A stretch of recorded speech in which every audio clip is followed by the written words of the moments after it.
Am I live? I never know when I'm actually live. Hello, welcome back to the channel and part 34 of my reading of The Lord of the Rings by J.R.R. Tolkien, read in its entirety out loud for the first time in my life. God willing. Thanks for being here. I have, as always, turned off the ad rolls for the live reading. So that the 50 cents I would make on the 50 views of this won't interfere with the enjoyment of those 50 viewers. You're welcome to donate to the cause of keeping Pi and Zonai housed and fed and medicated. I put the Cash App link in the pinned comment. I also have a PayPal link on the home page. It's paypal.me/Roganautica. Also, you can donate. If you're going to donate $1 or $2 or even 5 or 10, I strongly encourage you to do so through the YouTubes. I assume they like me more the more money my fans split with them. Thanks for being here. Oh, right. I moved everything out of the room earlier so I could clean it. Thank you so much for being here. It's a great pleasure to read Tolkien out loud, even though I am not the perfect reader. And we are not the perfect audience.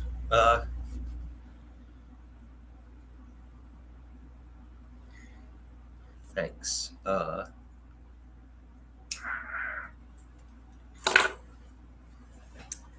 Give me just a second to find the book in the other room. I wasn't entirely prepared, I guess. Oh my god, the bruise on my side is really bad. Oh, is that the cat I love?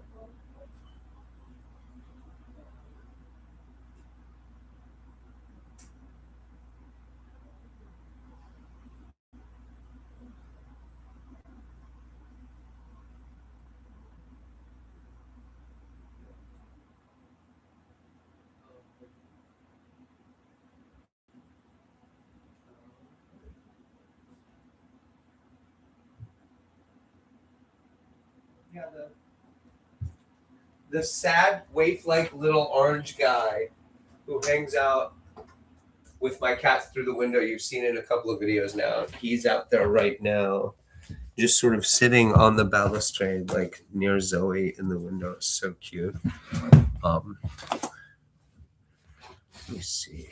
Can I wait a minute? No, I'll be in front of that light. Is that right? Sort of. Over even further.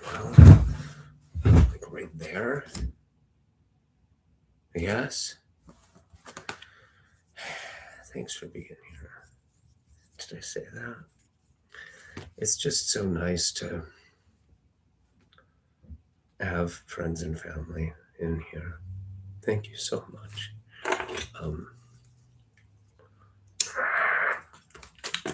Let's get back to some Tolkien, shall we?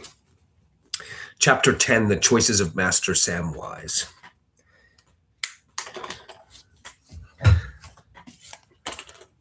Wait a second, let me set the top chat for live chat so I don't miss any comments. Frodo was lying face upward on the ground, and the monster was bending over him, so intent upon her victim that she took no heed of Sam and his cries until he was close at hand. As he rushed up, he saw that Frodo was already bound in cords, wound about him from ankle to shoulder, and the monster with her great forelegs was beginning half to lift, half to drag his body away. Hop up, Zoe. Hop up. Yeah, hop up. There you go. There's nowhere for you to hop up there, but... Hi, Mr. John Torquay. Zoe likes to sit in my lap while I read, but I don't know if you've been in these reading streams. First, she gets in my lap. She gets all over everything. She kind of interferes with the reading. Then she hops down. Then she starts trying to distract me by starting fires, crashing cars and ditches.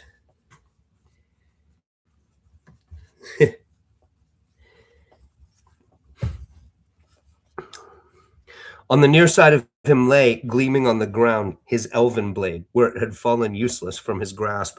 Sam did not wait to wonder what was to be done, or whether he was brave or loyal or filled with rage. He sprang forward with a yell and seized his master's sword in his left hand. Then he charged. No onslaught more fierce was ever seen in the savage world of beasts, where some desperate small creature armed with little teeth alone will spring upon a tower of horn and hide that stands above its fallen mate. Tower of Horn and Hide. What are you playing with? Oh, it's a cap from one of those waters I drank.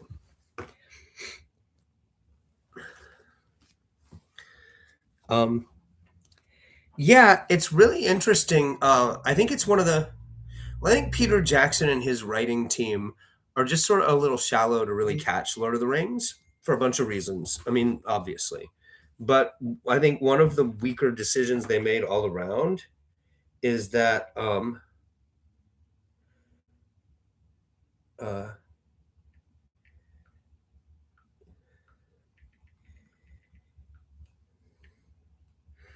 um,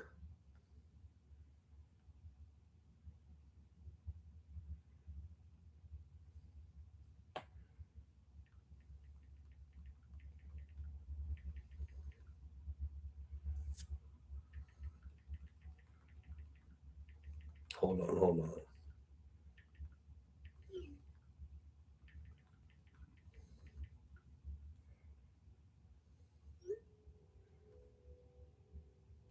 Yeah, my job, the boss who I've said was angling to get me fired, called for a mandatory store meeting for tomorrow at 3 after I left today so that I wouldn't know about it. My coworkers had to leak it to me that I'm supposed to be there at 3 for this store meeting tomorrow. And so that's why I'm suddenly exchanging messages about Diamonds letting me know. That's crazy. Like, just fire me. Just.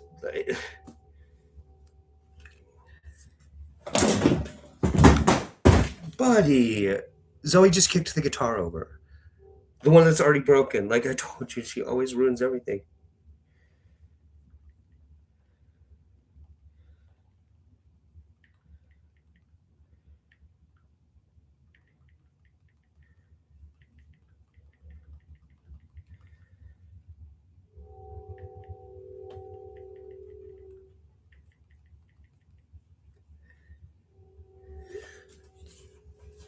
Uh,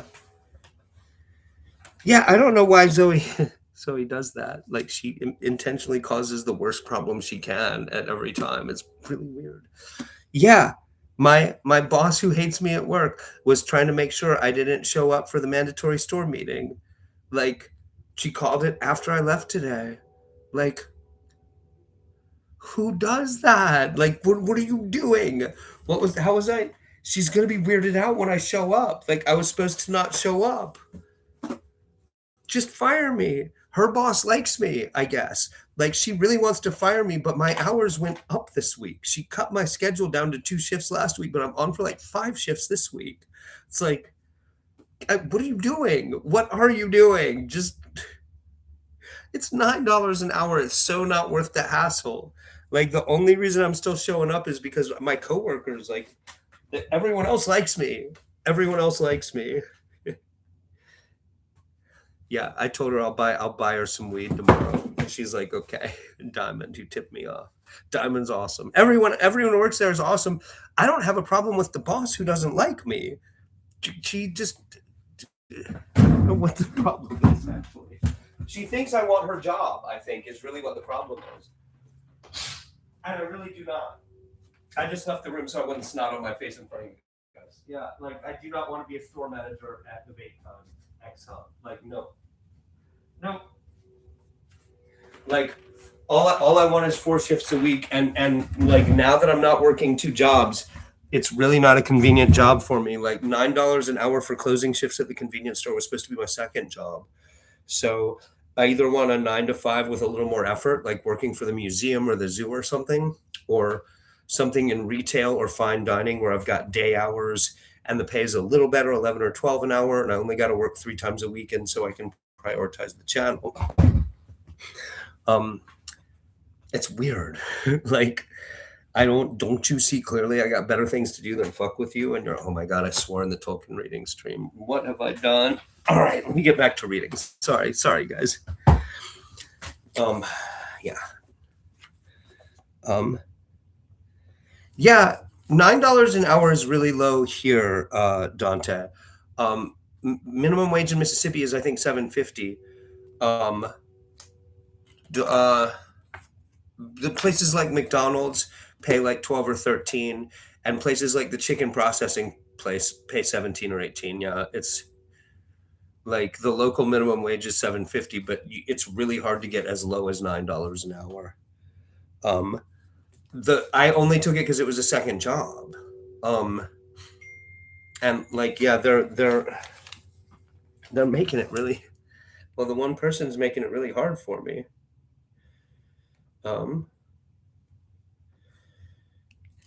Yeah, it's funny. I told her I would buy her some weed, but I'm pretty sure she's actually a weed dealer, so that's like extra funny. I don't buy illegal weed because there's legal like THCP, and it's like categorical. Like for the channel, I'm just not gonna buy anything illegal because there's kids. I gotta set an example. I only smoke legal weed, which is not a fine distinction actually. Matters. All right, can I get back to reading Tolkien? Yes, Rogan, you're in charge of yourself here. Thanks for being here, guys. She really tried to cut me out of the mandatory store meeting. I saw her this morning.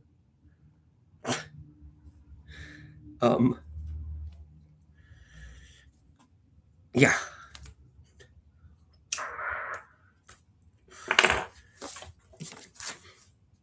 The illegal weed is better. Yeah, no, that is. Everyone around here says, yeah, the illegal weed here in Mississippi is still better and cheaper.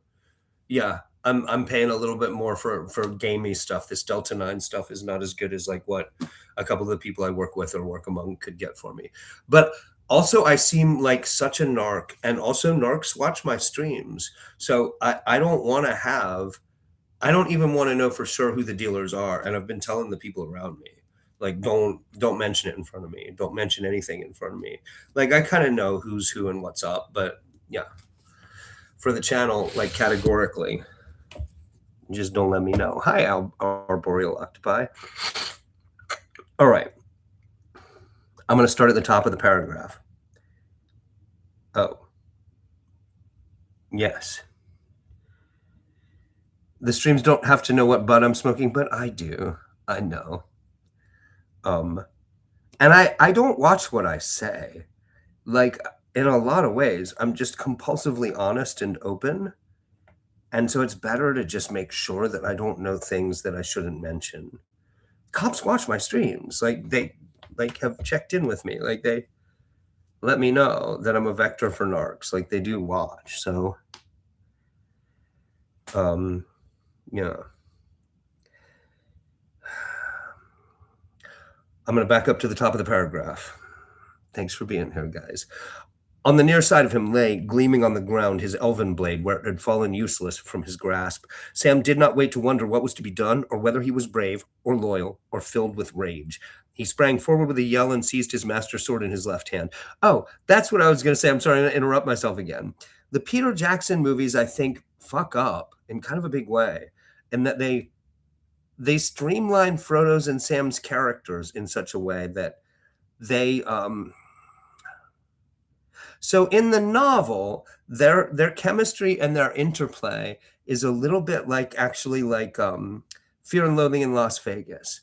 Like you guys know how Hunter Thompson and his sidekick lawyer in Fear and Loathing in Las Vegas that Benicio del Toro plays, which one is too high and which one is out of control wobbles back and forth. Like it moves in a really strange way. Like as soon as one of them starts acting too crazy, the other one sort of steps up and covers for him. The dynamic between Frodo and Sam in the novel is like that. Frodo's not always the badass. Sam is not always the badass. But between the two of them, there's a badass. The part where Sam has to carry the ring and the sword is really important.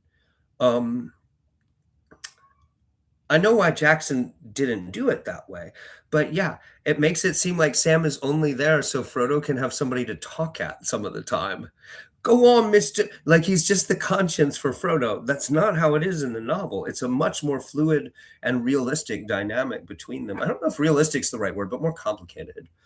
Um, and I think more true to how heroics operate in the real world, in my experience of doing really truly difficult and dramatic things. If there's two of you, filmmaking is like that. Everybody pussies out and cracks under pressure at different times. Nobody is ever, but in the movie, Sam did most of it, and Frodo cried. Do you think? I think in the novel he does more. Dude, don't make me shoot you with the water gun. We've been through this, Zoe. Come on. None of that. None of that. God damn it. The water gun is missing again, too.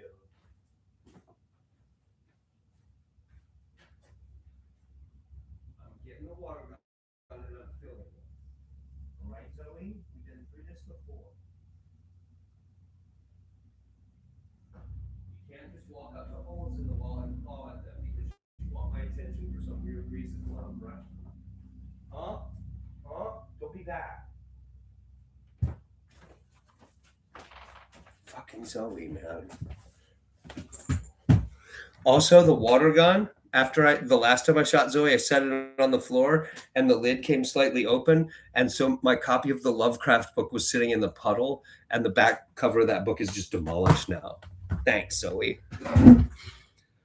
In the movies, 100%, Sam did a lot of the brunt work and saved Frodo so many times when, as Frodo only did a few things that aren't even noticeable other than carrying the ring.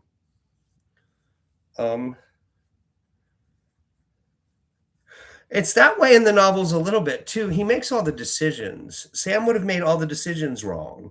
Sam would have killed Gollum. Sam probably would have wanted to carry the ring to Minas Tirith to begin with, except that he also would just do what Gandalf said. But definitely there's this weird triangle with Gollum through this part of the book. All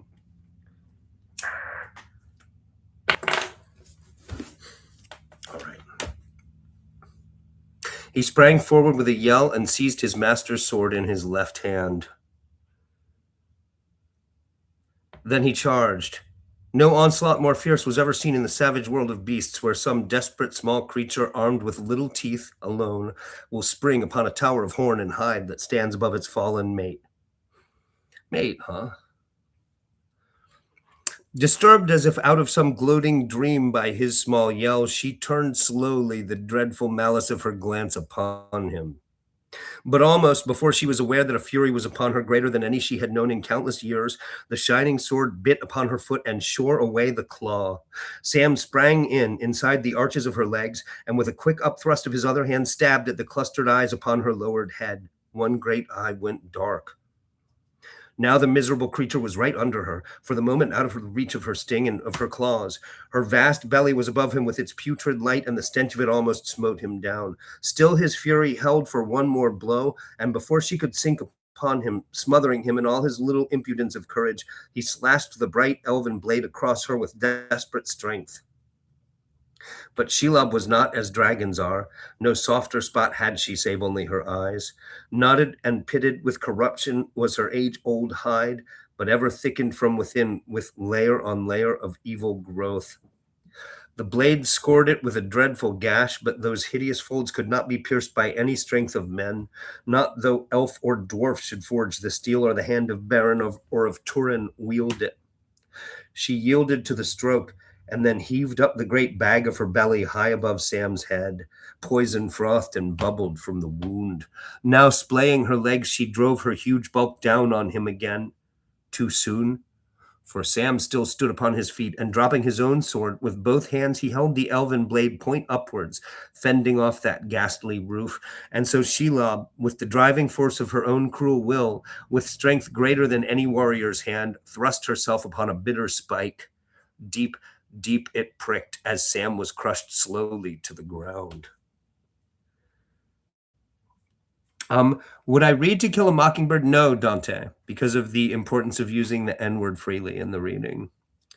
I'd sooner read Intruder in the Dust by Faulkner, which is the novel To Kill a Mockingbird is straight plagiarized from. I'm not sure many people know that. To Kill a Mockingbird is just ripped off from Intruder in the Dust by William Faulkner. A little more complicated, and the hero is a boy and not a girl. But there are so many points that are similar. There's a really good movie of it made in the late 40s too that they actually shot on location in Oxford, Mississippi. But yeah, I think I'm gonna stick pretty close to fantasy, science fiction, horror in here. Yeah, I don't think To Kill a Mockingbird is as good as Intruder in the Dust. I have thought about writing a movie of it. I liked it when I was a kid. I liked it a lot when I was a kid.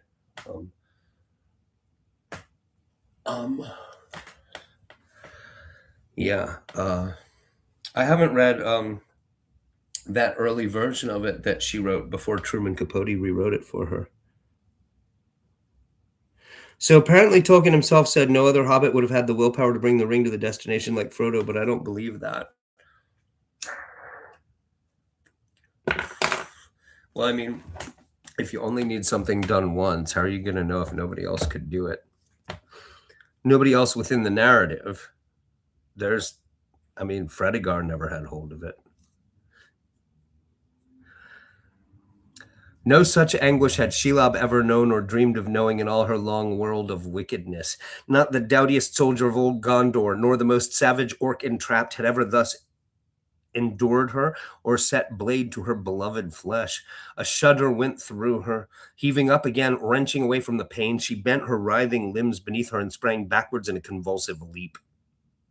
Sam had fallen to his knees by Frodo's head, his senses reeling in the foul stench, his two hands still gripping the hilt of the sword.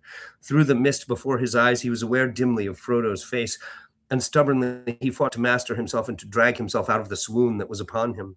Slowly he raised his head and saw her only a few paces away, eyeing him, her beak drabbling a spittle of venom, and green ooze trickling from below her wounded eye. There she crouched, her shuddering belly splayed upon the ground, the great bows of her legs quivering, as she gathered herself for another spring, this time to crush and sting to death, no little bite of poison to still the struggling of her meat, this time to slay and then to rend.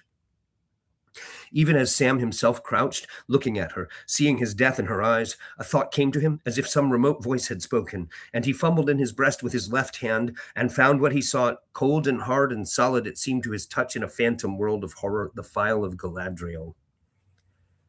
So, how was he seeing her exactly? Right before this, he could see her. Oh, the sword, because of the orc glow. Okay.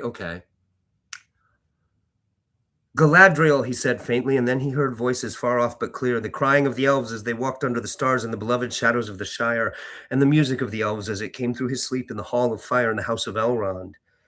Kilthoniel Elbereth, and then his tongue was loosed and his voice cried in a language which he did not know. And there's some elf talk. I'm not going to try to read it. It's 4 lines of poetry in elf. Hold on. It's too hot in here. I'm going to turn on the air conditioning in the other room and turn on the fan in the other room so I don't have a noise problem in here as much.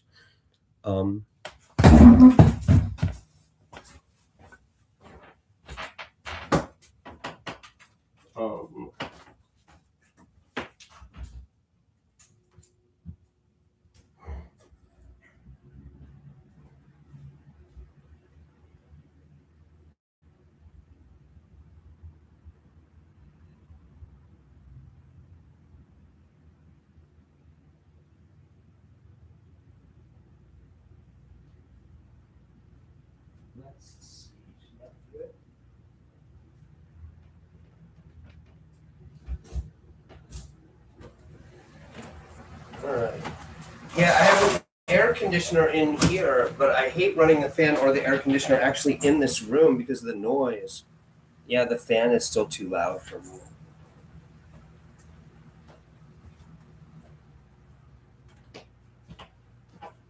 Oh my God, my bad knee just tried to give out because I've taxed it too much. Okay, I can't get over this.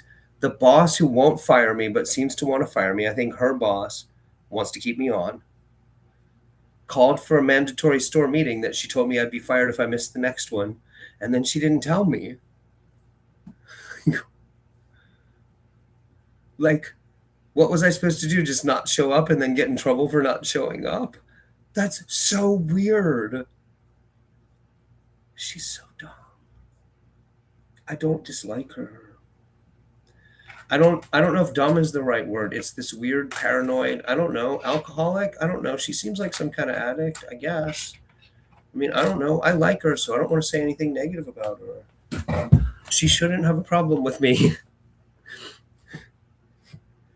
Like, I don't want your job, lady. I want this job. Reading Tolkien at midnight. Can we?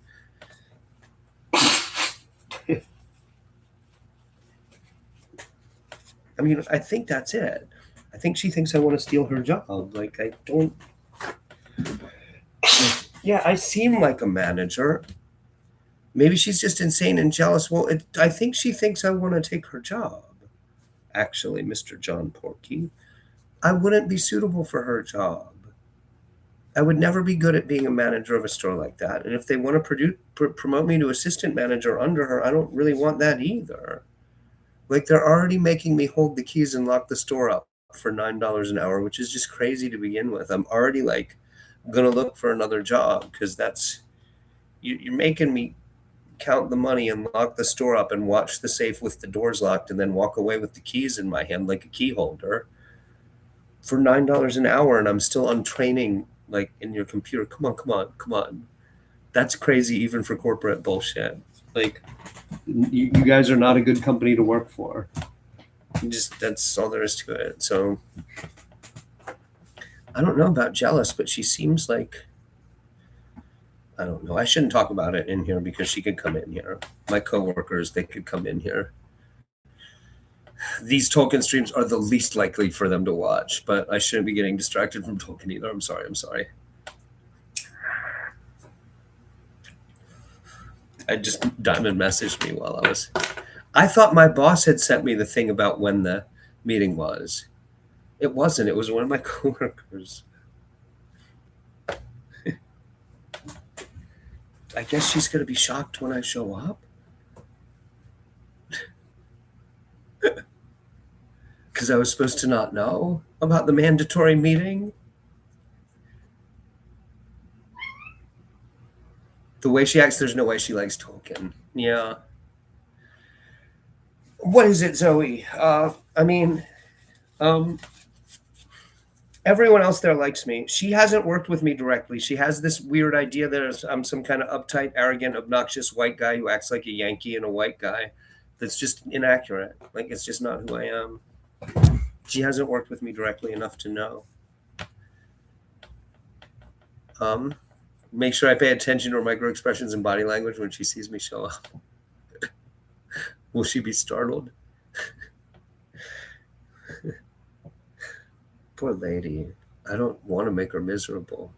Like, I was planning to go find another job this week because I figured they were going to fire me. They gave me more hours. I think her boss likes me.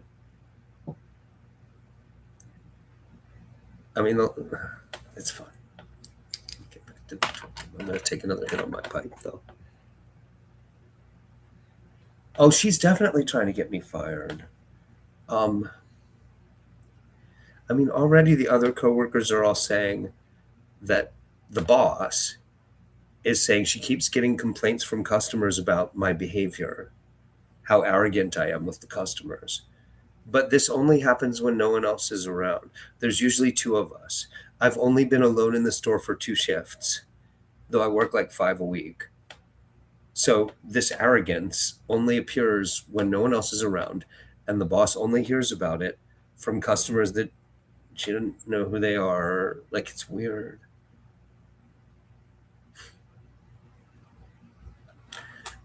I mean, I don't even want to talk about it anymore. It's particularly obnoxious because I have this issue with being annoyed at how much people in the real world decide they hate me for reasons I can't control, usually with my voice. And this is that exact thing.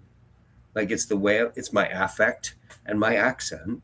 And I can't, what am I supposed to do? Sound like somebody who doesn't talk professionally in this space for 4 or 5 hours a day, every day for a couple years? Because that's what I've been and that's what I do. Like, I talk like a professional voice. It is pretentious. It's not arrogant. And it's who I am, and I can't change it or fix it. Like, if you guys don't want me here, you can fire me. Quit fucking with me, though. Like, quit fucking with me. She, she already wrote me up for not mopping when I mopped. It's just, well, Brad did, but in any case, like, she's angling to get me in trouble and get me fired.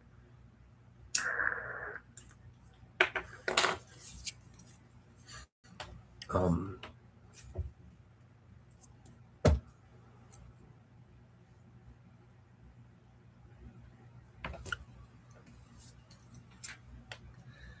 And then Sam's tongue was loosed, and his voice cried in a language which he did not know, and its 4 lines in Elvish. And with that he staggered to his feet, and was Samwise the Hobbit, Hamfast's son, again. Now come, you filth, he cried. You've hurt my master, you brute, and you'll pay for it. We're going on, but we'll settle with you first. Come on and taste it again. As if his indomitable spirit had set its potency in motion, the glass blazed suddenly like a white torch in his hand. It flamed like a star that, leaping from the firmament, sears the dark air with intolerable light.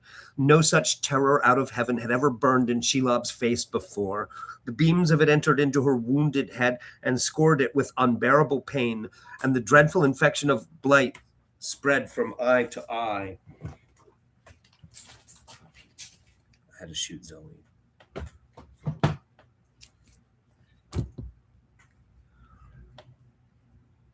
She fell back, beating the air with her forelegs, her sight blasted by inner lightnings, her mind in agony. Then, turning her maimed head away, she rolled aside and began to crawl, claw by claw, towards the opening in the dark cliff behind. Sam came on. He was reeling like a drunken man, but he came on, and Shelob, cowed at last, shrunken in defeat, jerked and quivered as she tried to hasten from him.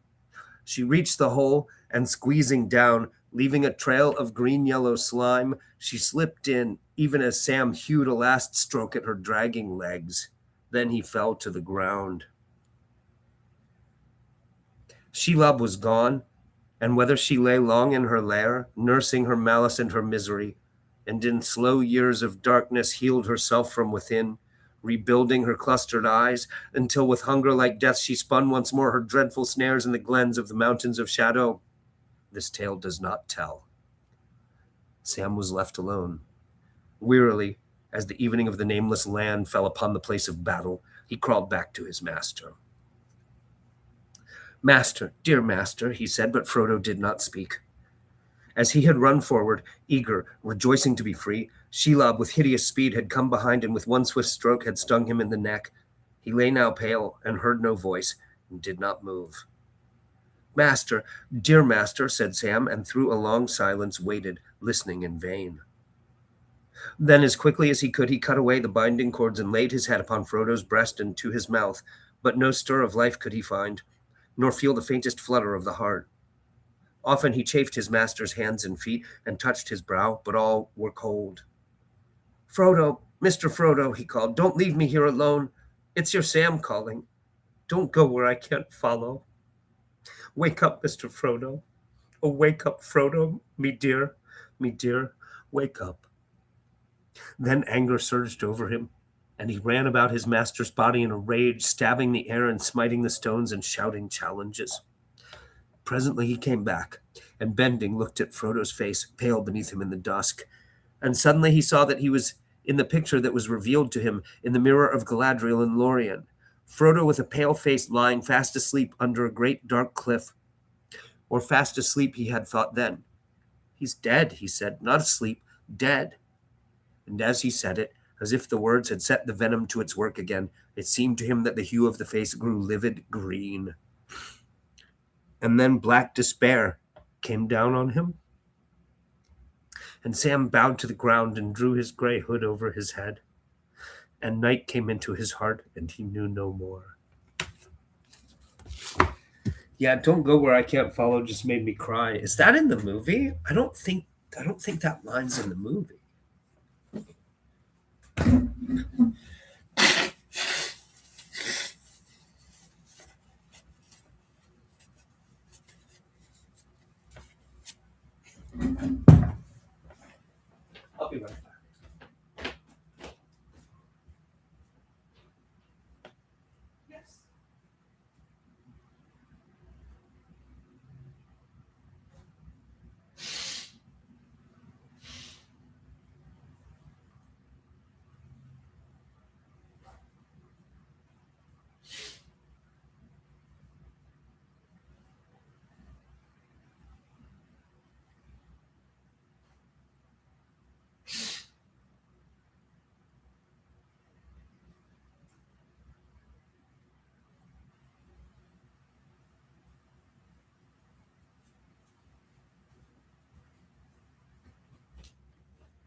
I still have to blow my nose.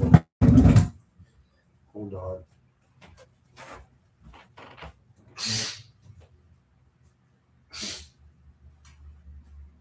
Where's your orange pen?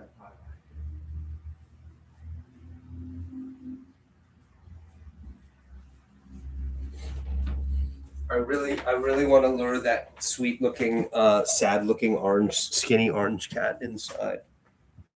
I have 2 cats. I don't really need a 3rd cat.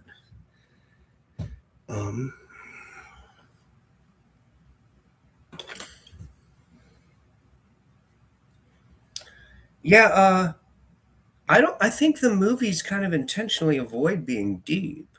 Like, the strength of the movies is that they're monster movies for 12-year-olds that happen to also be based on Lord of the Rings. So they have this implicit hidden depth that they don't really explore. Like, they're a gateway drug for the books. They're not actually a real attempt to adapt them in a lot of ways. King Kong was more suitable for Peter Jackson's strengths. It's just they didn't the script wasn't ready when they went on King Kong. If anybody doesn't know, and you probably don't, Peter Jackson's King Kong sucks because the script wasn't ready. They knew it wasn't ready. But if they hadn't had a gigantic $200 million movie ready to make in New Zealand for that fiscal quarter, for that season, they would have had to close down the facilities and send everybody home that they had relocated to New Zealand to make the Lord of the Rings movies. They had to make King Kong when they did. So they needed 6 more months to write a couple more drafts of the script. They just didn't have the time. And that's really the problem with all the Peter Jackson movies. They got to schedule this stuff because they got 1,000 people working on it.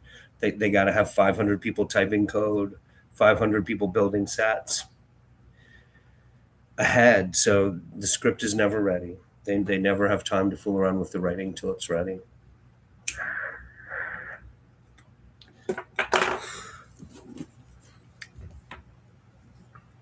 But King Kong particularly suffered.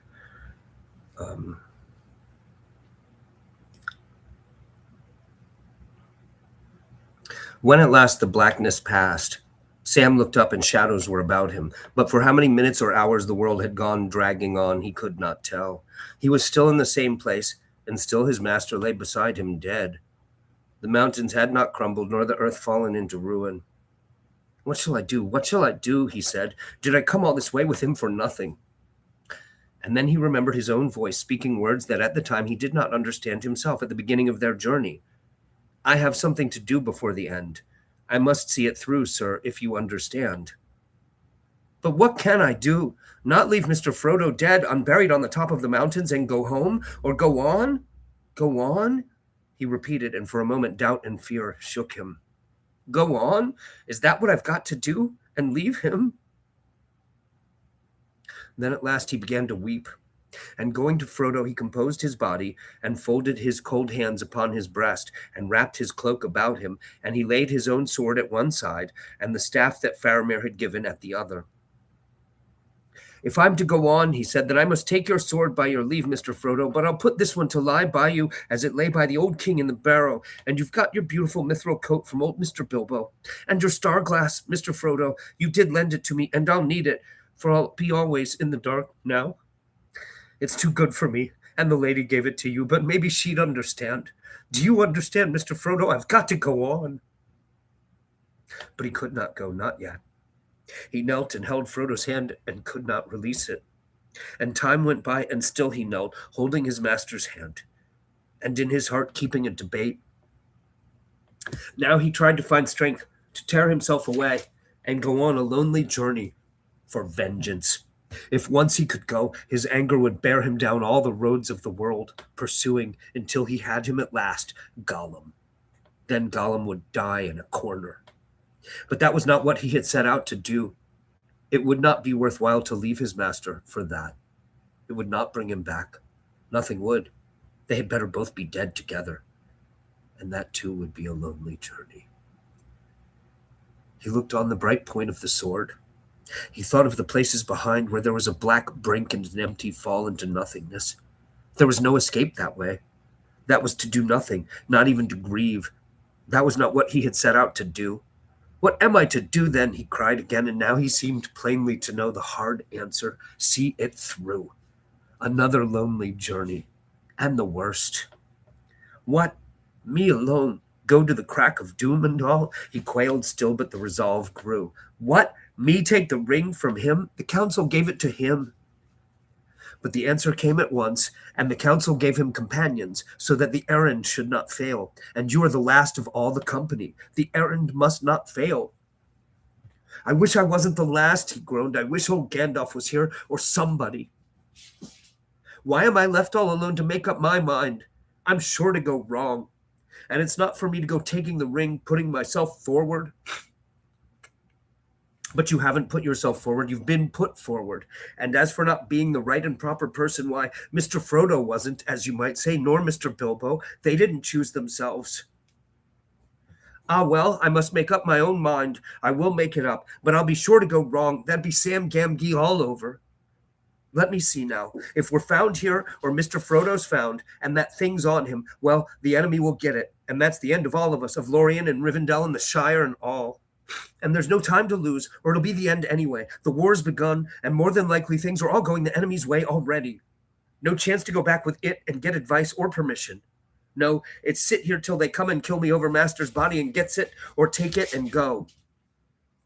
He drew a deep breath. Then take it is. He stooped.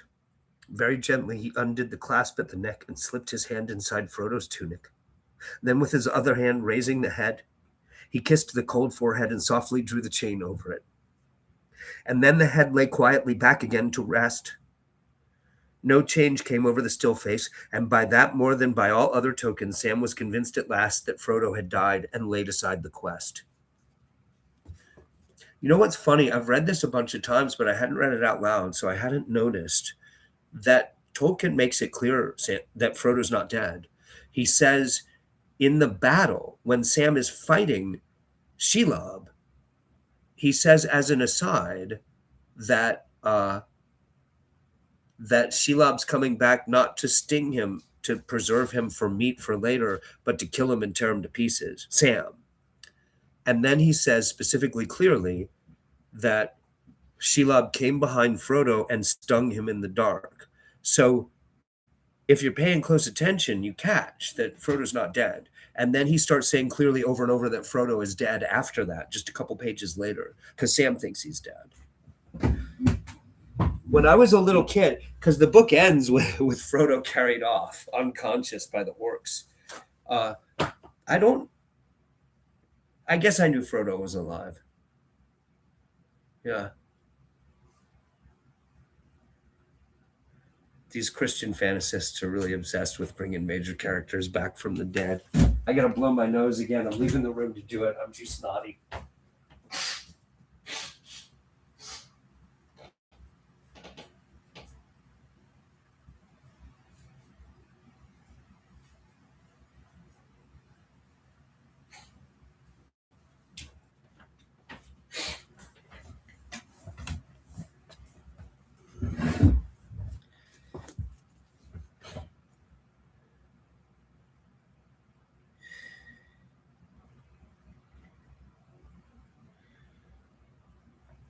Goodbye, master, my dear, he murmured. Forgive your Sam. He'll come back to this spot when the job's done, if he manages it, and then he'll not leave you again. Rest you quiet till I come, and may no foul creature come anigh you. And if the lady could hear me and give me one wish, I would wish to come back and find you again. Goodbye. And then he bent his own neck and put the chain upon it, and at once his head was bowed to the ground with the weight of the ring, as if a great stone had been strung on him. But slowly, as if the weight became less, or new strength grew in him, he raised his head, and then with a great effort got to his feet and found that he could walk and bear his burden. And for a moment he lifted up the phial and looked down at his master, and the light burned gently now with the soft radiance of the evening star in summer. And in that light Frodo's face was fair of hue again, pale but beautiful with an elvish beauty, as of one who has long passed the shadows.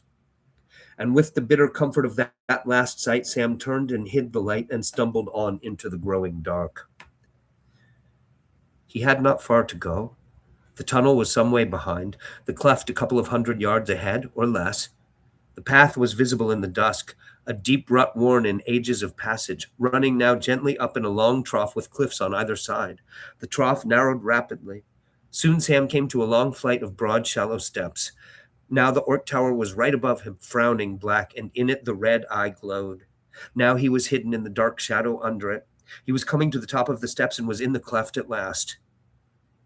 "I've made up my mind," he kept saying to himself, but he had not. Though he had done his best to think it out, what he was doing was altogether against the grain of his nature. "Have I got it wrong?" he muttered. "What ought I to have done?" As the sheer sides of the cleft closed about him, before he reached the actual summit, before he looked at last on the path descending into the nameless land, he turned. For a moment, motionless in intolerable doubt, he looked back. He could still see, like a small blot in the gathering gloom, the mouth of the tunnel, and he thought he could see or guess where Frodo lay. He fancied there was a glimmer on the ground down there, or perhaps it was some trick of his tears, as he peered out at that high stony place where all his life had fallen in ruin. "If only I could have my wish, my one wish," he sighed, "to go back and find him." Then at last he turned to the road in front and took a few steps, the heaviest and the most reluctant he had ever taken. Only a few steps, and now only a few more, and he would be going down and would never see that high place again. And then suddenly he heard cries and voices. He stood still as stone. Orc voices. They were behind him and before him, a noise of tramping feet and harsh shouts. Orcs were coming up to the cleft from the far side, from some entry to the tower, perhaps. Tramping feet and shouts behind. He wheeled round. He saw small red lights, torches, winking away below there as they issued from the tunnel. At last the hunt was up. The red eye of the tower had not been blind. He was caught. Now the flicker of approaching torches and the clink of steel ahead was very near. In a minute they would reach the top and be on him. He had taken too long in making up his mind, and now it was no good. How could he escape or save himself or save the ring? The ring. He was not aware of any thought or decision. He simply found himself drawing out the chain and taking the ring in his hand. The head of the Orc company appeared in the cleft right before him. Then he put it on.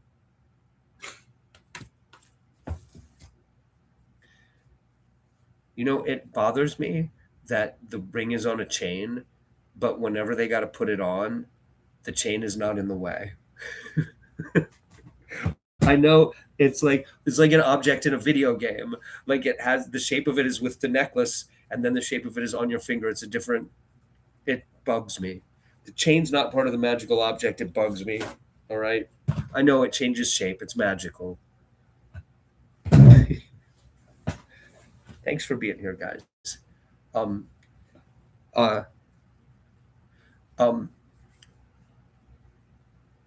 yeah, thanks for being here, by the way. Cash App link. There's a PayPal link. I don't have the live, the ad rolls turned on for the live performance, so they won't interrupt while I read. I think it's odd how, I mean, it's common to a lot of epic fantasy, right? That all the deep background stuff Tolkien has worked out real good. But on some levels, it's really just boys' adventure stuff. Like, it's not, the plotting isn't any more involved or considered than like a Doc Savage novel or a Hardy Boys novel. It's, of course, part of the great appeal of Lord of the Rings. But it's part of the reason why it took maybe 40, 50 years longer than it should have for mainstream literary nerds to embrace it. It's hard to believe now, but there's a long stretch from like the 1960s to the 1990s where serious critics, serious students of the novel writ large, people with degrees, academics, thought Lord of the Rings was just pulp trash and not worth consideration, even as pulp trash. It seems so weird. Like it just seems weird. It is a love it or hate it kind of book, but that's I think true of everything great written and published in the 20th century. All the great fiction is love it or hate it. After about 1920, there is no commonality of culture with the masterpieces. What you doing, Pie Bracket? What you doing, buddy?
I'm sorry, I decided to take a leak before I came back. You know what? Do I have water over here? I'm still hung up on the work thing. Uh like um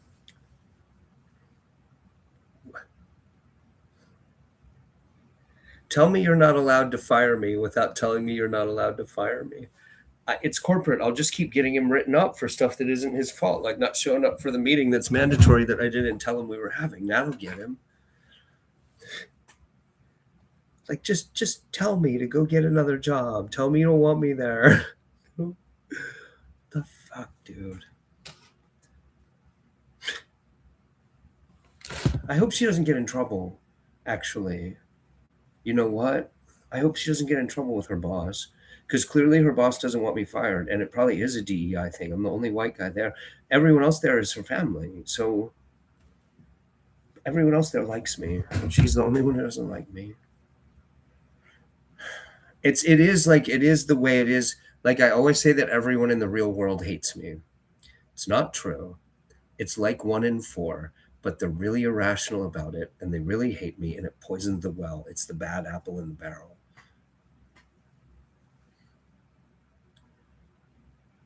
That's $9 an hour. It's not worth fighting for. I was planning to go get another job Wednesday. Like I'm working Tuesday night. Wednesday's my next day off.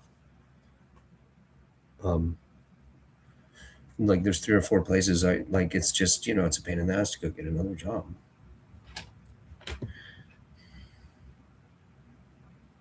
This guy who's buying me a lot of furniture too, an e-bike is on that list, and the e-bike means I can get a job that's 8 miles out, all the way out at the mall, and there's a whole other cluster of fine dining that's over there too. So, like, I can't ride the bike 8 miles a day to work, but I can take a 40-minute e-bike ride, hour-long e-bike ride. Like that's fine. The weather, if the weather is clement.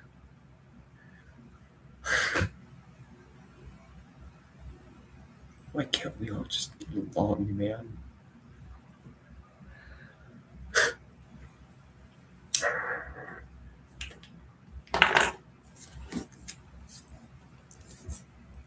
Thanks for being here. Then he put it on. The world changed, and a single moment of time was filled with an hour of thought. Huh. What a hallucinogenic thought. That is very LSD. That's like the thing in Yellow Submarine. 1 minute is a very long time. Let us demonstrate. The world changed, and a single moment of time was filled with an hour of thought. At once, Sam was aware that hearing was sharpened while sight was dimmed, but otherwise than in Shelob's lair. All things about him now were not dark but vague, while he himself was there in a gray, hazy world, alone, like a small black solid rock, and the ring, weighing down his left hand, was like an orb of hot gold. He did not feel invisible at all, but horribly and uniquely visible, and he knew that somewhere an eye was searching for him. He heard the crack of stone and the murmur of water far off in Morgul Vale, and down away under the rock the bubbling misery of Shelob groping, lost in some blind passage, and voices in the dungeons of the tower, and the cries of the orcs as they came out of the tunnel, and deafening, roaring in his ears, the crash of the feet and the rending clamor of the orcs before him. He shrank against the cliff. But they marched up like a phantom company, gray, distorted figures in a mist, only dreams of fear with pale flames in their hands. And they passed him by. He cowered, trying to creep away into some cranny and to hide. He listened. The orcs from the tunnel and the others marching down had sighted one another, and both parties were now hurrying and shouting. He heard them both clearly, and he understood what they said. Perhaps the ring gave understanding of tongues, or simply understanding, especially of the servants of Sauron, its maker, so that if he gave heed, he understood and translated the thought to himself. Certainly the ring had grown greatly in power as it approached the places of its forging. But one thing it did not confer, and that was courage. At present, Sam still thought only of hiding, of lying low till all was quiet again, and he listened anxiously. He could not tell how near the voices were. The words seemed almost in his ears. "Hola, Gorbag, what are you doing up here? Had enough of war already?" "Orders, you lubber. And what are you doing, Shagrat? Tired of lurking up there, thinking of coming down to fight?" "Orders to you. I'm in command of this pass, so speak civil. What's your report?" "Nothing." "Hi, hi, yoy!" The yell broke into the exchanges of the leaders. The orcs lower down had suddenly seen something. They began to run. So did the others. "Hi! Hola! There's something! Lying right in the road! A spy! A spy!" There was a hoot of snarling horns and a babble of baying voices. With a dreadful stroke, Sam was wakened from his cowering mood. They had seen his master. What would they do? He had heard tales of the orcs to make the blood run cold. It could not be borne. He sprang up. He flung the quest and all his decisions away, and fear and doubt with them. He knew now where his place was and had been, at his master's side, though what he could do there was not clear. Back he ran, down the steps, down the path towards Frodo. How many are there, he thought. 30 or 40 from the tower at least, and a lot more than that from down below, I guess. How many can I kill before they get me? They'll see the flame of this sword as soon as I draw it, and they'll get me sooner or later. I wonder if any song will ever mention it. How Samwise fell in the high pass and made a wall of bodies round his master. No song. Of course not, for the ring will be found, and there'll be no more songs. I can't help it. My place is by Mr. Frodo. They must understand that, Elrond and the council and the great lords and ladies with all their wisdom. Their plans have gone wrong. I can't be their ring-bearer, not without Mr. Frodo. But the orcs were out of his dim sight now. He had had no time to consider himself, but now he realized that he was weary almost to exhaustion. His legs would not carry him as he wished. He was too slow. The path seemed miles long. Where had they all got to in the mist? There they were again. A good way ahead still. A cluster of figures round something lying on the ground. A few seemed to be darting this way and that, bent like dogs on a trail. He tried to make a spurt. "Come on, Sam," he said, "or you'll be too late again." He loosened the sword in its sheath. In a minute he would draw it, and then there was a wild clamor, hooting and laughing, as something was lifted from the ground. "Yahoy! Yahari hoy! Up, up!" Then a voice shouted, "Now off, the quick way, back to the Undergate. She'll not trouble us tonight by all the signs." The whole band of orc figures began to move. 4 in the middle were carrying a body high on their shoulders. "Yahoy!" I guess, I don't know. It seems like they should be shouting like skinheads at a punk rock show. Oi, oi, oi. Yahoy. Y-A space H-O-I. I think that is kind of the idea. They're like soccer hooligans. Okay, hold on a second. I'm going to take another reefer gummy. I'm going to take some Tylenol. Thanks for being here. I'm going to read for another 20 or 30 minutes. So, yeah, I'm not almost done.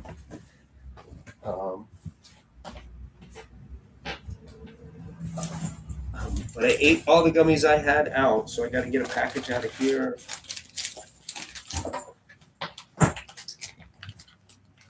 Mea maxima culpa.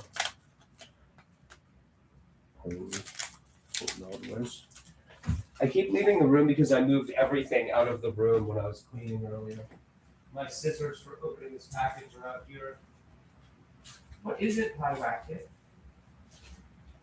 What's up, man? What is it? What's going on, man?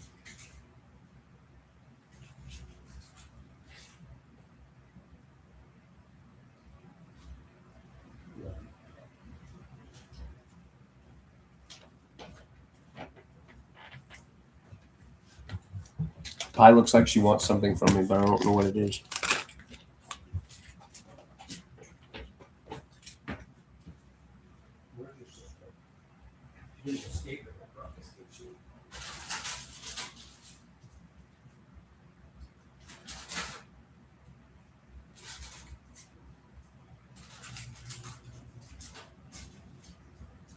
Oh, you are still here. Good. I was a little worried. You guys are going nuts.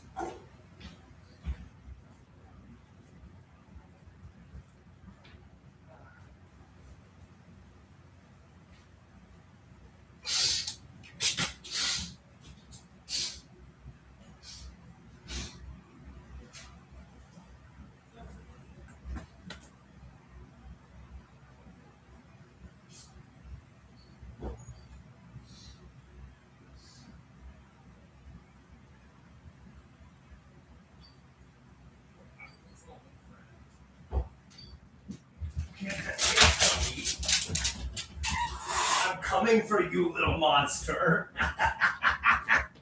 Come here, Zoe. Oh, you're Pie Racket. I'm sorry. I didn't mean to scare you. Oh my god. Oh, my bad knee is trying to give out.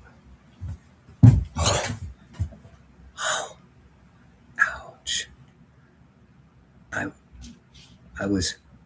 I was on the bike way too much today. Let me turn sideways and prop my leg up, sort of.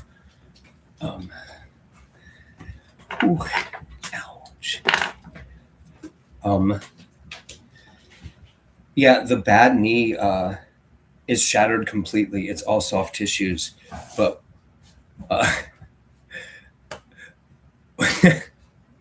they're running around like crazy because they're showing off for the boys on the porch. The cats that are outside, there are boys hanging out on the porch. Like Zoe keeps attacking Pie, and Pie is being like playful and batting stuff around. Zoe tried to escape into the space where the water heater is again. She's gonna get trapped in there, and I'm gonna have to pull down that weird. Where was I? They had taken Frodo's body. They were off. He could not catch them up. Still he labored on. The orcs reached the tunnel and were passing in. Those with the burden went first, and behind them there was a good deal of struggling and jostling. Sam came on. He drew the sword, a flicker of blue in his wavering hand, but they did not see it. Even as he came panting up, the last of them vanished into the black hole. For a moment he stood, gasping, clutching his breast. Then he drew his sleeve across his face, wiping away the grime and sweat and tears. Curse the filth, he said, and sprang after them into the darkness. It no longer seemed very dark to him in the tunnel. Rather, it was as if he had stepped out of a thin mist into a heavier fog. His weariness was growing, but his will hardened all the more. He thought he could see the light of torches a little way ahead, but try as he would, he could not catch them up. Orcs go fast in tunnels, and this tunnel they knew well. For in spite of Shelob, they were forced to use it often as the swiftest way from the dead city over the mountains. In what far-off time the main tunnel in the great round pit had been made, where Shelob had taken up her abode in ages past, they did not know. But many byways they had themselves delved about it on either side, so as to escape the lair in their goings to and fro on the business of their masters. Tonight they did not intend to go far down, but were hastening to find a side passage that led back to their watchtower on the cliff. Most of them were gleeful, delighted with what they had found and seen, and as they ran they gabbled and yammered after the fashion of their kind. Sam heard the noise of their harsh voices, flat and hard in the dead air, and he could distinguish two voices from among all the rest. They were louder and nearer to him. The captains of the two parties seemed to be bringing up the rear, debating as they went. I'm going to turn the fan off.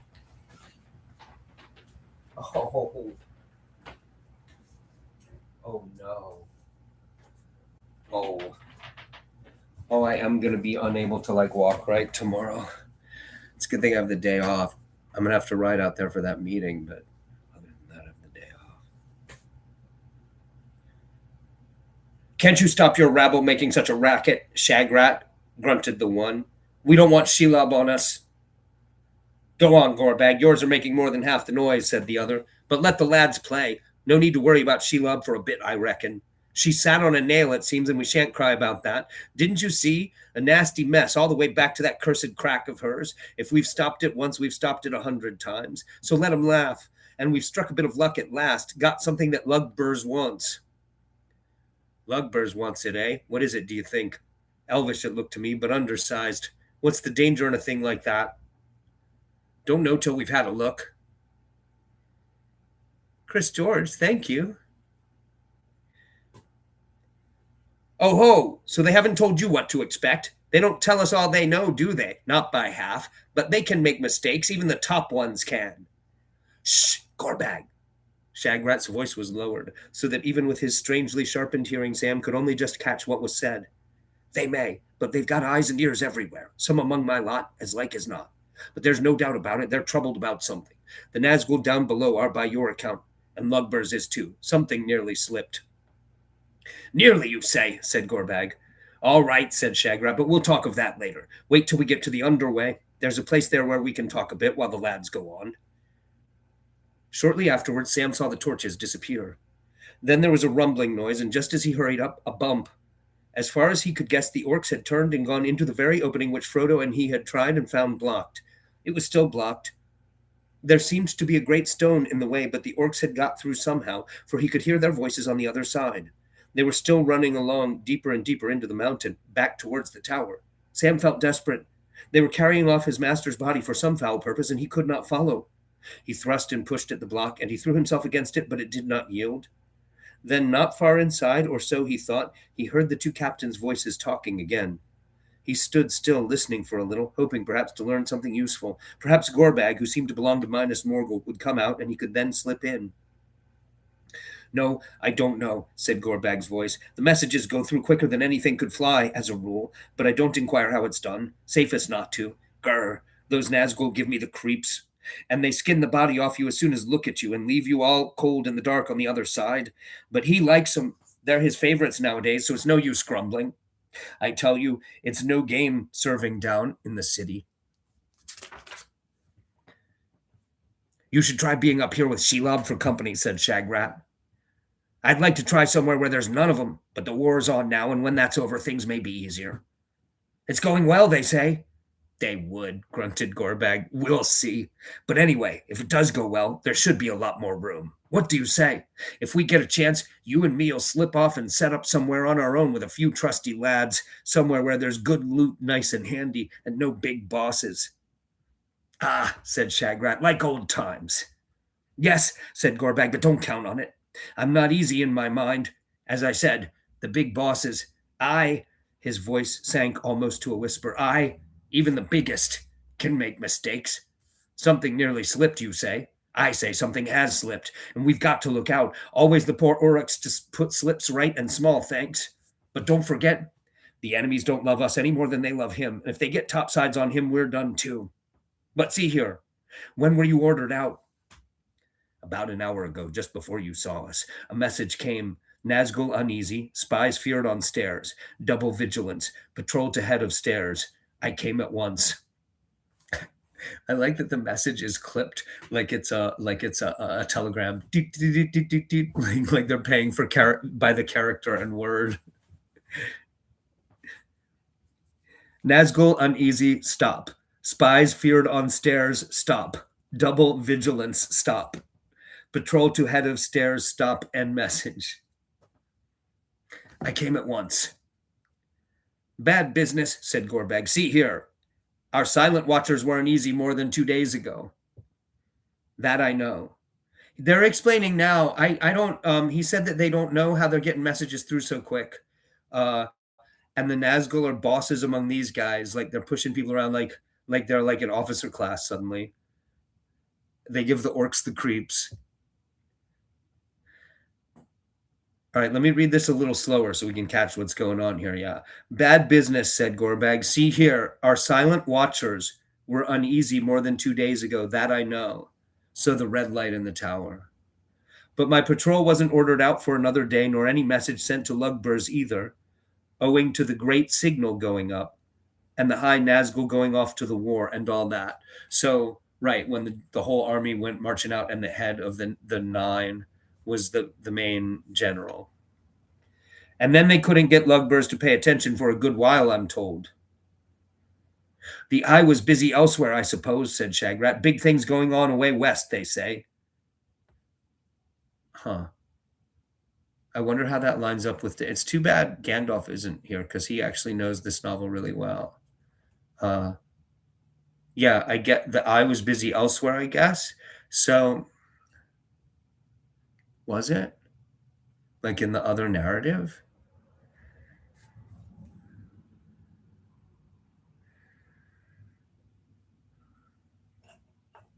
But in the meantime, enemies have got up the stairs. And what were you up to? You're supposed to keep watch, aren't you? Special orders or no? What are you for? That's enough. Don't try and teach me my job. We were awake, all right. We knew there were funny things going on. Very funny. Yes, very funny. Lights and shouting and all. But Shelob was on the go. My lad saw her and her sneak. Her sneak? What's that? You must have seen him. Little thin black fellow, like a spider himself, or perhaps more like a starved frog. He's been here before, came out of Lugbers the first time, years ago, and we had word from high up to let him pass. He's been up the stairs once or twice since then, but we've left him alone. Seems to have some understanding with her ladyship. I suppose he's no good to eat. She wouldn't worry about words from high up. But a fine guard you keep in the valley. He was up here a day before all this racket. Early last night we saw him. Anyway, my lads reported that her ladyship was having some fun, and that seemed good enough for me until the message came. I thought her sneak had brought her a toy, or that you'd perhaps sent her a present, a prisoner of war or something. I don't interfere when she's playing. Nothing gets by Shelob when she's on the hunt. Nothing, say you. Didn't you use your eyes back there? I tell you, I'm not easy in my mind. Whatever came up the stairs did get by. It cut her web and got clean out of the hole. That's something to think about. Ah, well, but she got him in the end, didn't she? Got him? Got who? This little fellow? But if he was the only one, then she'd have had him off to her larder long before, and there he'd be now. And if Lugbers wanted him, you'd have to go and get him. Not for you, but there was more than one. At this point, Sam began to listen more attentively and pressed his ear against the stone. Who cut the cords she put round him, Shagrat? Same one as cut the web. Didn't you see that? And who stuck a pin into her ladyship? Same one, I reckon. And where is he? Where is he, Shagrat? Shagrat made no reply. You may well put your thinking cap on if you've got one. It's no laughing matter. No one has ever stuck a pin in Shelob before, as you should know well enough. There's no grief in that. But think, there's someone loose hereabouts as is more dangerous than any other damned rebel that ever walked since the bad old times, since the great siege. Something has slipped. And what is it then? Growled Shagrat. By all the signs, Captain Shagrat, I'd say there's a large warrior loose, elf most likely, with an elf sword anyway, and an axe as well, maybe, and he's loose in your bounds too, and you've never spotted him. Very funny indeed. Gorbag spat. Sam smiled grimly at this description of himself. Ah, well, you always did take a gloomy view, said Shagrat. How do you know he's tall? He could be short and tough. I'm just saying. You're always such a pessimist.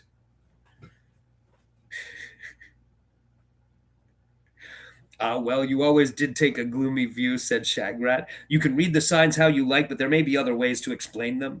Anyhow, I've got watchers at every point, and I'm going to deal with one thing at a time. When I've had a look at the fellow we have caught, then I'll begin to worry about something else. It's my guess you won't find much in that little fellow, said Gorbag. He may have had nothing to do with the real mischief. The big fellow with the sharp sword doesn't seem to have thought him worth much anyhow, just left him lying. Regular elvish trick. We'll see. Come on now. We've talked enough. Let's go and have a look at the prisoner. What are you going to do with him? Don't forget I spotted him first. If there's any game, me and my lads must be in it. Now, growled Shagrat, I have my orders, and it's more than my belly's worth or yours to break 'em.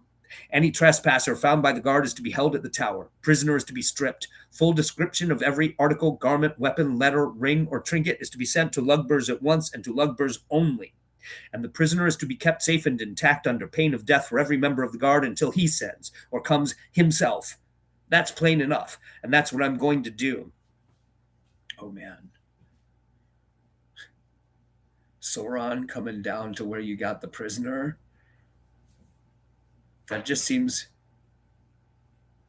I don't know. That's like Hitler coming by the office. Like, shit.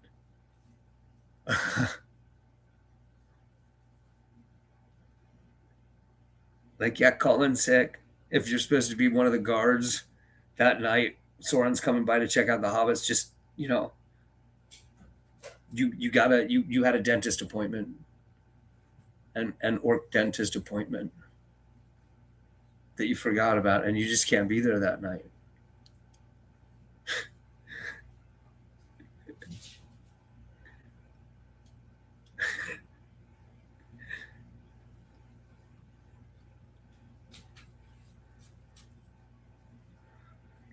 That's plain enough, and that's what I'm going to do.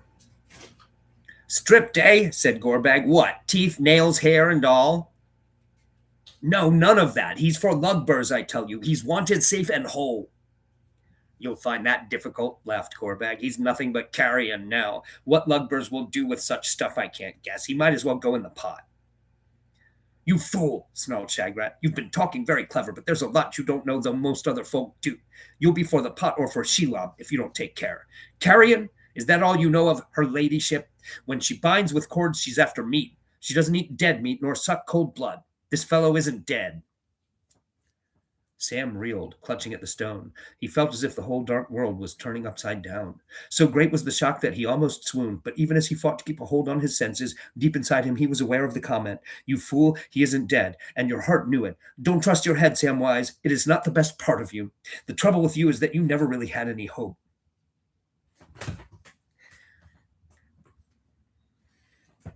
The trouble with you is that you never really had any hope. Now what is to be done? For the moment, nothing, but to prop himself against the unmoving stone and listen to the vile orc voices.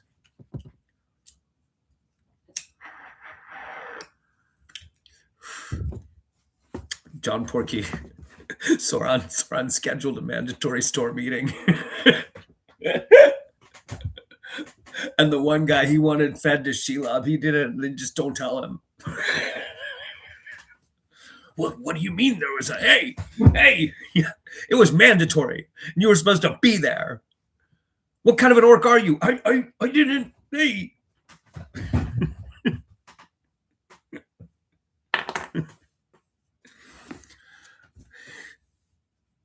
Mandatory. No, I guess that was my Sauron voice. I don't know. Ouch. It's a mandatory meeting. Tell everyone but Rogan.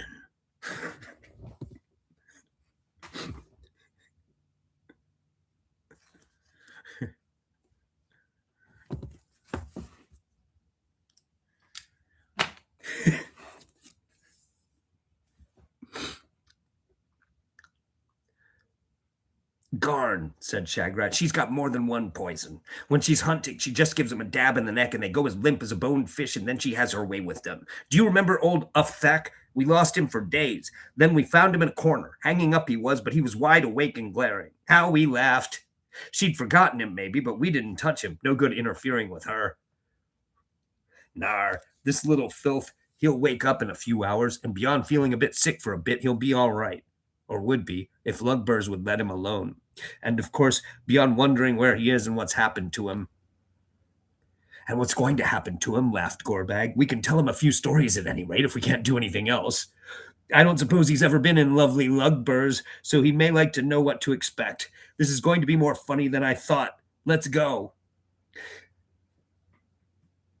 Let's go.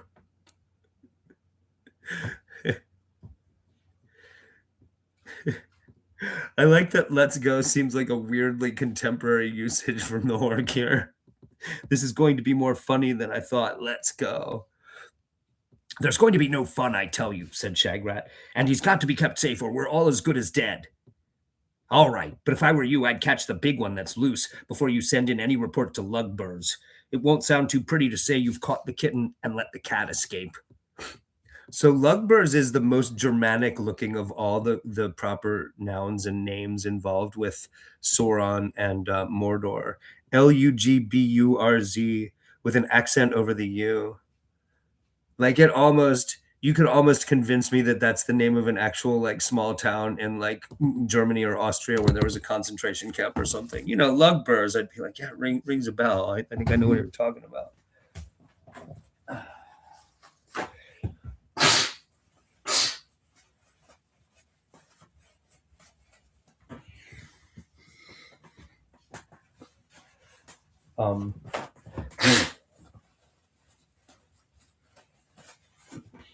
Um, Tolkien's pronunciation for the orc language, the evil language, whatever it is, his pronunciations are peculiarly specific. Like he was a linguist, and it shows if you hear him reading, he was actually kind of a boring reader. He reads like a sober, stuffy professor, but with the given names, like it really is like he's invented accents for like Elvish and whatever the orc language is. But when he says Mordor, like it's weird. The one recording I heard, he read the poem, one ring to rule them all, one ring to bind them. When he says Mordor, it's like he rolls the R's slightly in a really specific way. And it's flattened, the accent is flattened, so it's just Mordor, like there's no accent. And it's Mordor, like it's not Mordor, it's Mordor. And he rolls the R's. It's really creepy. I don't know how he would say Lugburs, but I'm sure it's explained in the back. There's a big appendix with pronunciations. You love the way he rolls the R in Mordor. It's too bad there aren't more recordings of him, but he really isn't a very good reader. You know who else is not a very good reader you can hear on YouTube is T.S. Eliot. Like I got really psyched when I found out there was a recording of T.S. Eliot reading. I don't remember whether it was The Wasteland or Prufrock or Four Quartets, but like it's insane how boring a reader of his own work T.S. Eliot was. Like it's impossible. Like you listen to him and it's like it sounds like he's reading a laundry list. There's no rhythm to it. You're like, that's not, dude, you wrote that. Why are you reading that like that? You're wrong. Like, what are you doing? I'm sorry, I got distracted again.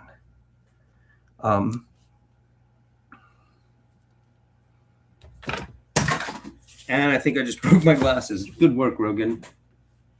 Okay, are they all right? Why must I exaggerate? I didn't break them. I just flung them on the ground accidentally with the back of a finger. I was thinking about stopping, but we're 2 pages away from the end of the Two Towers.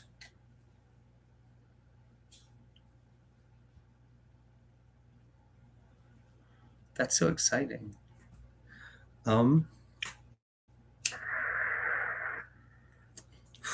Thanks for being here. I don't know how many of you have been here for the whole journey through all of these 34. I'm not going to stop. I'm going to read a couple more pages. Definitely. I might read more than that. I might just tear into Return of the King. In part, yeah, we're definitely going to finish the Two Towers, but I might actually read a little bit of the Return of the King because when I first read these books when I was in grade school, my mother, she didn't have a copy of Return of the King. I think there was some reason why I had to wait a few months to read Return of the King. Like my mother's copy was missing. It was in a closet or something. I remember her having matching copies of all three, but maybe I had to acquire the third one elsewhere. I do remember also she did not have The Hobbit, so I didn't get to read that until later. But I read when I was 7, and The Hobbit was first on TV, or maybe I was 8. I was born in April of 71. I think The Hobbit happened right before first grade for me, the TV movie. So I read I've read the trilogy when I was way too young. Like, I was a pretty advanced reader. Um, but for some reason I had to take a break after the end of the second one. Like where the door clangs shut between Sam and Frodo here in a minute. I had to stop there for what seemed an endless amount of time when I was a kid. Like I remember reading the end of the Two Towers over and over, being like, oh my God, what's gonna happen? What's gonna happen? So I might have to read a little bit of Return of the King just so I don't even have one night of that this time. Like, no, let's go. Come on. The voices began to move away. Sam heard the sound of feet receding. He was recovering from his shock, and now a wild fury was on him. I got it all wrong, he cried. I knew I would. Now they've got him, the devils, the filth. Never leave your master, never, never. That was my right rule, and I knew it in my heart. May I be forgiven. Now I've got to get back to him, somehow, somehow. He drew his sword again and beat on the stone with the hilt, but it only gave out a dull sound. The sword, however, blazed so brightly now that he could see dimly in its light. To his surprise, he noticed that the great block was shaped like a heavy door and was less than twice his own height. Above it was a dark blank space between the top and the low arch of the opening. It was probably only meant to be a stop against the intrusion of Shelob, fastened on the inside with some latch or bolt beyond the reach of her cunning. With his remaining strength, Sam leaped and caught the top, scrambled up and dropped, and then he ran madly, sword blazing in hand, round a bend and up a winding tunnel. The news that his master was still alive roused him to a last effort beyond thought of weariness. He could not see anything ahead, for this new passage twisted and turned constantly. But he thought he was catching the two orcs up. Their voices were growing nearer again. Now they seemed quite close. That's what I'm going to do, said Shagrat in angry tones. Put him right in the top chamber. What for? Growled Gorbag. Haven't you any lockups down below? He's going out of harm's way, I tell you, answered Shagrat. See, he's precious. I don't trust all my lads, and none of yours, not you neither, when you're mad for fun. He's going where I want him, and where you won't come, if you don't keep civil. Up to the top, I say, he'll be safe there. Will he, said Sam. You're forgetting the great big elvish warrior that's loose. And with that he raced round the last corner, only to find that by some trick of the tunnel or of the hearing which the ring gave him, he had misjudged the distance. The two orc figures were still some way ahead. He could see them now, black and squat against a red glare. The passage ran straight at last, up an incline, and at the end, wide open, were great double doors, leading probably to deep chambers far below the high horn of the tower. Already the orcs with their burden had passed inside. Gorbag and Shagrat were drawing near the gate.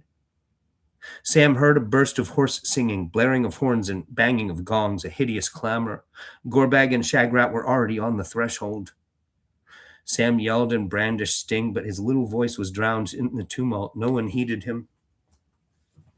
The great doors slammed to. Boom. The bars of iron fell into place inside. Clang. The gate was shut.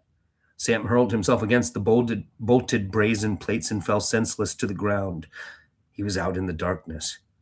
Frodo was alive, but taken by the enemy. And then is The Return of the King being the third part of Lord of the Rings. And it shows, you can see why the movie, the third movie, is so thin in terms of plot compared to the first two, the Peter Jackson movies. I guess Jackson and his team hadn't read the whole trilogy since they were kids. If you're going to break the action into three parts, you would move a lot of it down farther. But like, that's 2/3, and then there's a bunch of appendices, so it's actually the rest of the book is that much is the third book, and this part is the first two, and this is appendices. It's like half the length of the first two. The appendices are, well, I'm not going to read them. I don't think. Somebody might try to talk me into it. Huh.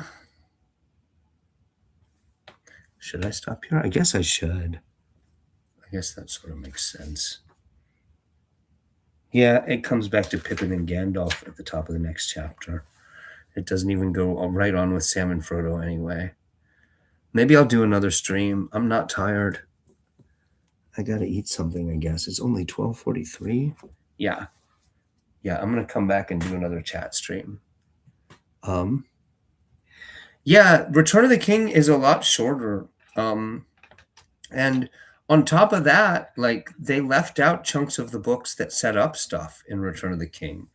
Like, I don't know. It's weird how the movie, it's just, I think it's a really deeply overrated movie, specifically Return of the King.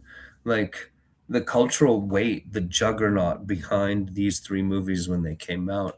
It's kind of like, I mean, the last two Harry Potter movies or the last two Avengers movies, the public was just primed to think Return of the King was one of the greatest movies ever made, no matter what was in it. But unlike those two Avengers movies or the last two Harry Potter movies, which are deeply flawed, but they're still like gangbusters as entertainment, it doesn't really work very well. Those last couple Avengers movies are really sharp. Like they're really, there's a lot going on there. I've never actually sat all the way through the movie of Return of the King, because when it gets to the end and they literally burn like 15, 20 minutes on the characters taking turns announcing that they're going to get on the boat and go to Elfland, like instead of just all telling each other before they get to the dock that's what they're going to do, it's like 6 different characters that are like, you know what, I'm going to get on the boat too, and then everybody cries and hugs each other, and then somebody else is like, I didn't tell anyone, but I'm going to, I've been planning it, here's my bag. Like it keeps happening. I walked out in theaters. Like I walked out on it in whenever that was, 2004 or 3. I went to see it by myself. I can't remember why I went to see Return of the King by myself. That's kind of sad. It's during the stretch when I started to get really ill. It was around when Freezer Burn came out.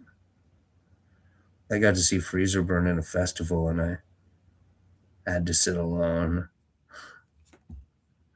because I had no friends there to see the movie with. The second movie I wrote after Attic Expeditions, Freezer Burn. Things were bleak by then, real bleak. Now I'm used to seeing things alone and doing things alone. I have you guys, so it is not alone. Yeah.